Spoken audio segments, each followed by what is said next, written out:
In this video we're going to be showing you forced attack movement, matrix dodge, the two-hit rule and a bunch of other useful things.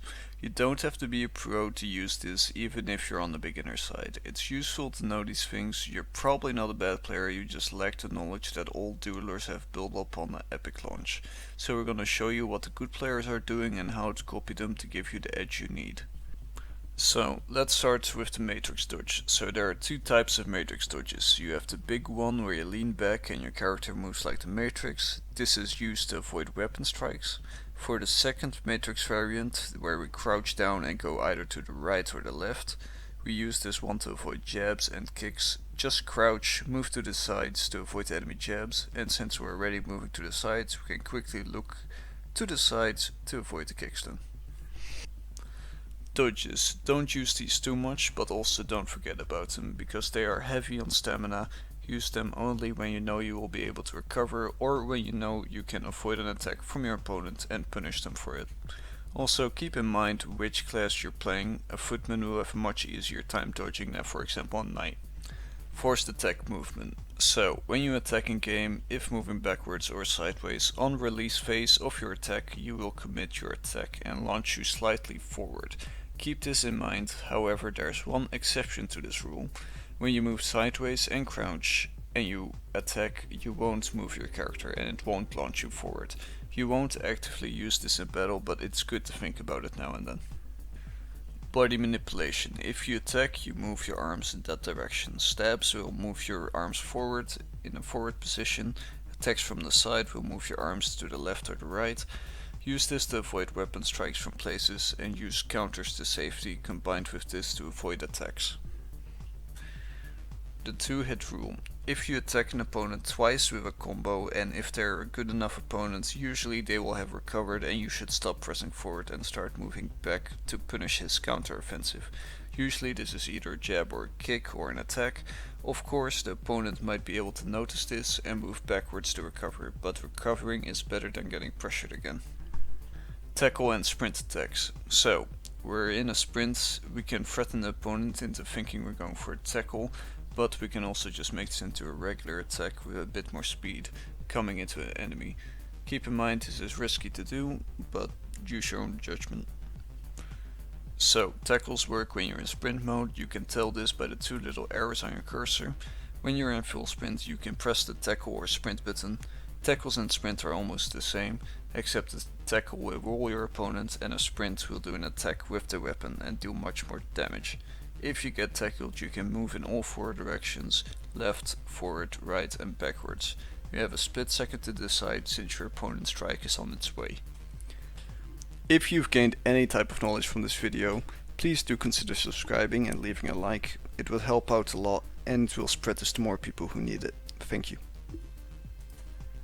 Now we're going over to the circle of contact. Credits goes to Messer and is also written by him. The circle of contact is a general mindset of dueling.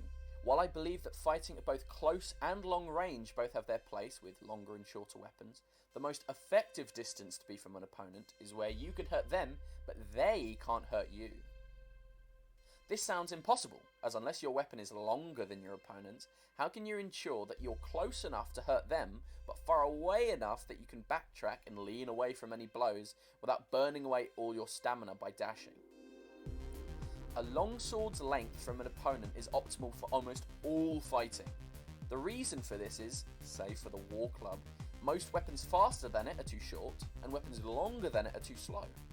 This advantage provides that, if a slower weapon decides to excel, you have enough time to move backward, and if a faster weapon decides to hit you, they must move into your range, providing you with a perfect opportunity to hit them back. Do not mistake, however, this is not a perfect strategy, because there is no such thing as a perfect strategy. However, I do believe that if you master the circle of contact, you can approach any situation against any weapon and have a reliable set of principles to fight with whilst you're thinking about it. In other words, using the circle of contact will ensure that you're never pressured too hard, or are you in need of attacking options or not knowing what to do. The fencing stance is how I recommend every duelist stands, regardless of what weapon you're using. It's looking at your opponent, facing about a meter right of their head, looking downward, and then moving diagonally using your W and A key. However, you can reflect this stance southpaw style, looking about a meter left from the head of your opponent and down by their feet, and using W and D to move. This ensures that your weapon is very close to hitting them at all times, since you can accel very quickly, whilst you can move away with right and left dashes in and away from your opponent. Kicks will always move your opponent's enemy backwards, even if they don't get stunned, and disarm will also move your opponent's back by a little bit. Even if you get stunned, it's not the end of the match, you can still try get back away a little with a quick dodge if your opponent aims slightly off, which will happen more or less depending on the enemy. Offensive movement and defensive movement. This is your moment to put pressure on your enemy. If you're in a long fight, one person will have an upper hand, and that person will usually put pressure by moving forward and pressing the enemy into a defensive. If you have similarly skilled players, they will be able to switch from offensive and defensive positions. A couple of ways to turn a battle, for example. A hit on your opponent will give you an opportunity to regain control of the fight and control the flow. Also, forcing your opponent to miss a jab, for example, or dodging will give you an opportunity to regain control. Usually people are stronger on the offensive than the defensive, so try to get used to both, since they're both equally important, since you're gonna be in both states all the time. Usually you can tell if you're in defensive mode or offensive mode by the way you're moving. Are you going backwards is usually defensive, and forward you're likely on the offensive.